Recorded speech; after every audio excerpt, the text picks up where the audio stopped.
ભાવનગર જિલ્લાના પાલિતાણા તાલુકાની આદપુર રોડ પર આવેલી વિવાદિત જમીન મામલે ફરી એકવાર તણાવપૂર્ણ પરિસ્થિતિ સર્જાઈ છે. વર્ષો જૂના કોર્ટ કેસના ચુકાદા આવ્યા બાદ જમીન પર ફરી કબજો કરાયો હોવાના ગંભીર આક્ષેપો સામે આવ્યા છે. જેમાં આ મામલે બાબુસિંહ પરમારે ગંભીર આરોપો લગાવતા જણાવ્યું છે. જુઓ.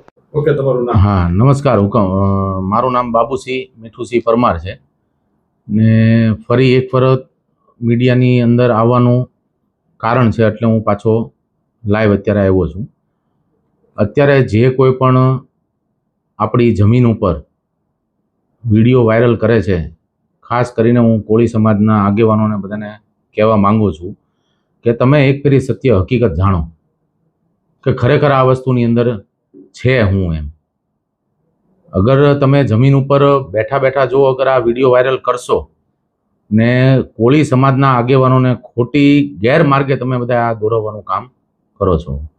ને પહેલાં પ્રથમ તો હું એ કહેવા માંગુ છું કે એ લોકોએ બધા એવા વિડીયો વાયરલ કરે છે કે લુખ્ખા તત્વો ને ગુંડાઓ, અમે કોઈ એવા પ્રકૃતિના માણસો છીએ જ નહીં. પહેલી પ્રથમ હું જે કાંઈ પણ વાત કરી છે, હજી પણ મેં પહેલાં મીડિયાની અંદર બાઇટ આપ્યું હતું ત્યારે પણ મેં કીધું હતું કે જો આ હાઈકોર્ટનો ઓર્ડર છે, હાઈકોર્ટના ઓર્ડરની અંદર આ લોકોને 6 ફેરી ડિસમિસ કરવામાં આવેલા છે.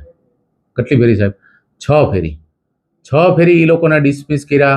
ભાવનગર ડિસ્ટ્રિક્ટ કોર્ટને પણ ઓર્ડર કરેલો છે. પછી પાલિતાણા કોર્ટને તમે 1993 ને 1986ની વાત લાવો છો. હું તમને એક કામ કરો, હું તમને છે ને અત્યારે 2025નો આજ મને એક વસ્તુ તમે કહો કે અગર હું ખોટો હોઉં કે અગર કોઈ મારી વસ્તુ ખોટી હોય તો આજથી 6 મહિના પહેલાં પોલીસ પ્રોટેક્શન સાથે DYSP Shri, Palitana town police station, મામલાદાર, કોર્ટના આદેશ પ્રમાણે બેલીફશ્રીએ નહીં કરતાં કમથી કમ આ લોકોને 10 મહિના 11 મહિના પહેલાં નોટિસો આપવાનું ચાલુ કર્યું હતું. આ લોકોએ કોઈએ નોટિસ સ્વીકારી નહીં. શું કામ? કેમ કે એ લોકો બધા ખોટા છે એટલે. છતાં નોટિસ એ લોકોને ચોડવીને આવ્યા એમના ઘરે. પછી અમે લોકો આજથી 6 મહિના પહેલાં કાયદેસર રીતે અમે ગયા. પાલિતાણા કોર્ટના હુકમ પ્રમાણે અમે લોકો ત્યાં ગયા અને આ લોકોને હવે કોર્ટનો હુકમ વાંચવો છે તો એ પણ હું તમને સંભળાવી દઉં છું. સાંભળજો. હાલની દરખાસ્તની અરજમાંથી મંજૂર કરવામાં આવે છે અને આથી એવો હુકમ કરવામાં આવે છે કે કામે સિવિલ પ્રોસિજર કોડ 1908ના હુકમ 21 નિયમ 35 અને 32 ઇન્જેક્શન મુજબના કબજા વોરંટ બેલીફશ્રીએ લાભોના કાઢવાનો હુકમ કરવામાં આવે છે અને બેલીફશ્રીઓએ જરૂરિયાત જણાય આવે તો પોલીસ પ્રોટેક્શન સાથે રાખી ડીફ્રો હોલ્ડર મીઠુસિંહ પરમારના વારસદારોને જજમેન્ટ ડેટર પાસેથી મિલકતનો શાંત અને પ્રત્યક્ષ કબજો અપાવવો તથા હુકમ કરવામાં આવે છે કે વાદગ્રસ્ત જમીનમાં કોઈ ચીજ વસ્તુઓ કે નીકળી આવે તે ખસેડી લેવામાં જજમેન્ટ ડેટર તે બાબતની નોટિસ આપવી અને જો નોટિસ લેવાની ના પાડે તો નોટિસ ચોડી બજાવી અને જમીન પર આવેલ જે પણ તમામ ચીજ વસ્તુઓ તેની ઇન્વેન્ટરી તૈયાર કરી નામે કોર્ટે સમક્ષ રજૂ કરવી.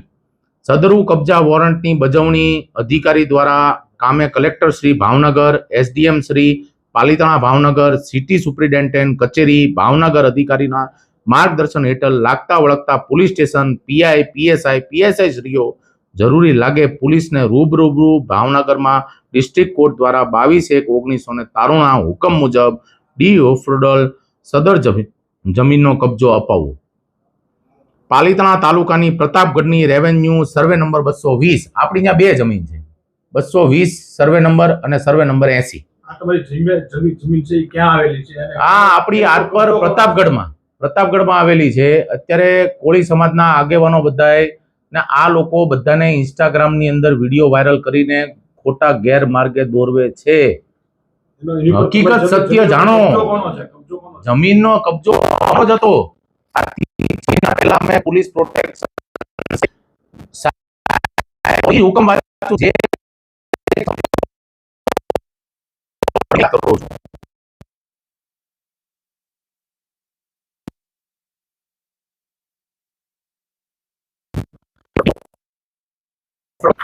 તેમજ સ્પેશિયલ બેલીફના મહેનતાણા પેટે 3500 અંકે ₹3,500 તેમજ અન્ય અધિકારીઓને ધારાસાર ખર્ચે જે અમલવારી માટે થાય તે વાદીના ખર્ચ કરવાનો હુકમ કરવામાં આવે છે અને તે મતલબની વાદીઓ લેખિત બાહેધરી આપવી.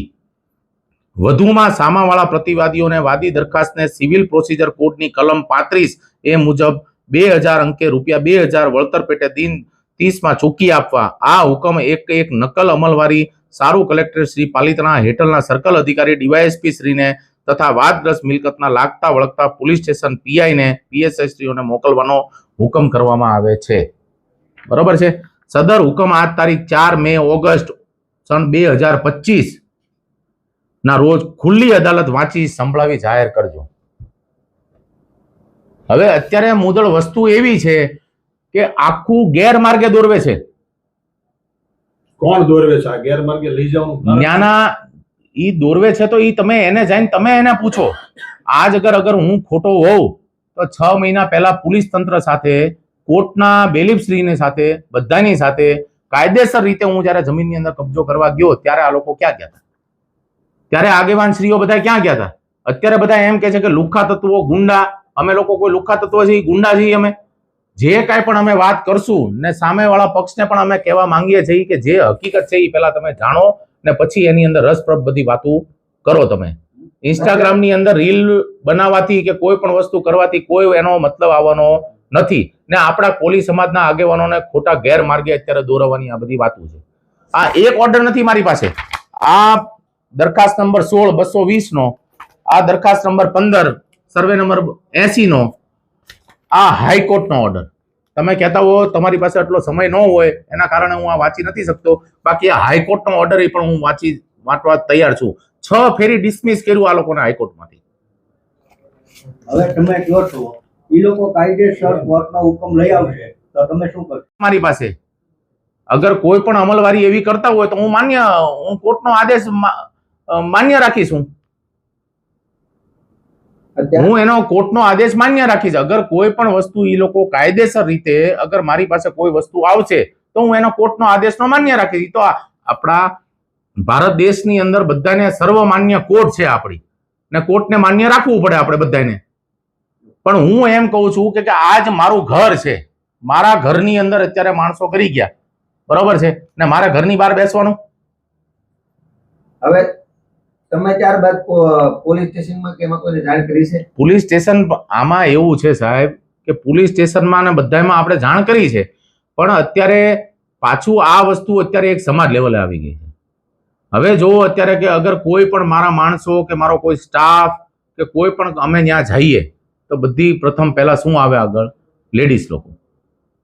ને અમારા આપણા એવું બ્લડમાં નથી કે આપણે આવું બધું કરી શકીએ એમ. તો તમને કોર્ટે હુકમ કરી દીધો? પણ હવે કોર્ટે હુકમ કરી દીધો છે. આ રહ્યો મારી પાસે કોર્ટના ઓર્ડર, આ રહ્યા પાલિતાણા કોર્ટના ઓર્ડર મારી પાસે. દરખાસ્ત નંબર 15 અને દરખાસ્ત નંબર 16 ના બેયના ઓર્ડર છે. અમદાવાદ હાઈકોર્ટે 6 ફેરી આ લોકોને બધાને ડિસમિસ કરેલા છે, બધું છે. છતાં હવે અમારે લોકોને શું કરવાનું એ તમે મને કહો. તમે કહો છો કે એ લોકોએ કબજો કરી લીધો, તમે 6 મહિના પહેલા તમે કબજો કરી લીધો તો? અમે કબજો કર્યો નથી સાહેબ. મારી વાત સાંભળો. તમને કોર્ટે કબજો અપાયો હતો? અમને કાયદેસર રીતે કબજો અપાયો છે સાહેબ, અમે કબજો નથી કર્યો. મારી વાત સાંભળો. પછી તમે પાછો એ લોકો કઈ રીતે કબજો કર્યો? એ લોકો રાતે અત્યારે જો આમાં કેવું છે કે ચૂંટણીનો માહોલ હતો આપણે, બરોબર, મારા માણસો બધાએ ચૂંટણીની અંદર લાગેલા હતા બધાએ, ને એના દરમિયાન એ લોકો રાતે 3 વાગે અંદર કરી ગયા બધાએ. મારા કેમેરા તોડી નાખ્યા, મારા બોર્ડ તોડી નાખ્યા, બધું તોડી નાખ્યું એ લોકોએ. આજ હું એક વસ્તુ એમ કહું છું કે આ લોકો ઇન્સ્ટાગ્રામની અંદર વિડીયો વાયરલ કરે છે. ઇન્સ્ટાગ્રામની અંદર વિડીયો વાયરલ કરવાથી અગર કોઈ સામાજિક રીતે અગર આ બધી વસ્તુ કરવાથી અગર જો કબજા મળી જતા હોય તો આ દેશની ન્યાયાલય ક્યાં જવાની? ઉચ્ચ ન્યાયાલય ક્યાં જવાની? હાઈકોર્ટ ક્યાં જવાની? આપણી ભાવનગર ડિસ્ટ્રિક્ટ કોર્ટ ક્યાં જવાની? પોલીસ પ્રશાસન ક્યાં જવાનું? મને એનો જવાબ તમે આપો.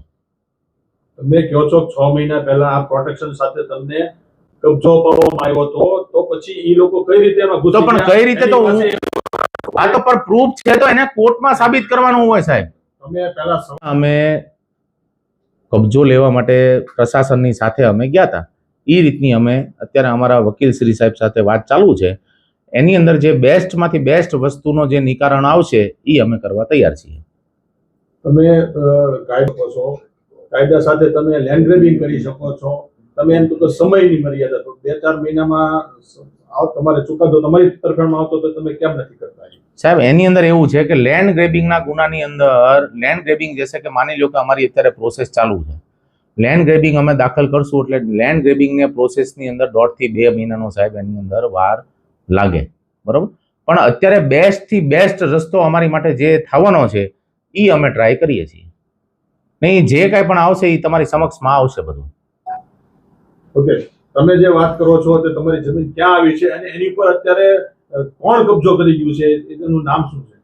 આપણી જમીન આતપર રોડ ઉપર પ્રતાપગઢમાં આવેલી છે, પાલિતાણા તાલુકાની અંદર. સર્વે નંબર 80 અને સર્વે નંબર 220 એની અંદર જે કબજો કરીને જે અત્યારે બેઠા છે એમનું નામ છે કોળી ખોડાભાઈ ગણેશભાઈના વારસો, બધા નરસિંહભાઈ ખોડાભાઈના વારસો, પ્રાગજીભાઈ ખોડાભાઈના વારસો, નાગજીભાઈ ખોડાભાઈના વારસો, બીજલભાઈ ખોડાભાઈના વારસો, કોળી કુંવરબેન ખોડાભાઈ.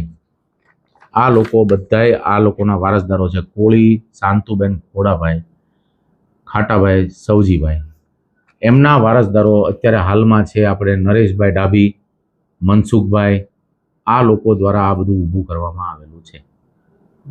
એટલે મારી નમ્ર વિનંતી છે બધાય કોળી સમાજના આગેવાનોને કે તમે સત્ય હકીકત જાણો, આની અંદર વિષયમાં તમે જોવો.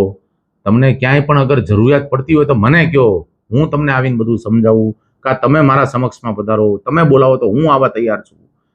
આ બધા લોકો અત્યારે ખોટી રીતે ઇન્સ્ટાગ્રામની અંદર રીલ વાયરલ કરીને ને બધું ગેરમાર્ગે અત્યારે દોરવવાની વાતો છે. તમારી જમીનને લઈને શું પ્રશ્ન છે? મારો જમીનને લઈને એટલો જ એક વિશ્વાસ છે મને કે જે કાંઈ પણ આપણે કાયદાકીય રીતે જ હાલવાનું છે, કોઈની સાથે આપણે કાંઈ એવું કરવું નથી. જે માનનીય ઉચ્ચ ન્યાયાલયે તો આદેશો આપેલા છે એ જ લઈને તમારે સમક્ષમાં બેઠો છું. પણ હવે પણ આગળ જે કોઈ પણ માનનીય ન્યાયાલય જે ફેસલો કરશે એની ઉપર હું આધારિત રહીશ. એ જ છે કે ભાઈ આ આવી રીતના જો બધા આદેશો ઉચ્ચ ન્યાયાલયના આદેશો હોય, ભાવનગર ડિસ્ટ્રિક્ટ કોર્ટના આદેશો હોય, આપણા ગુજરાત હાઈકોર્ટના આદેશો હોય, પાલિતાણા કોર્ટના આદેશો હોય, છતાંય જો આ લોકો આવી રીતના ગરી જાય ને એક સમાજ લેવલે આ બધી વાત લાવીને ઊભી રાખે છે તો આ કેટલા ટકા વ્યાજબી છે એ તમે મને કહો.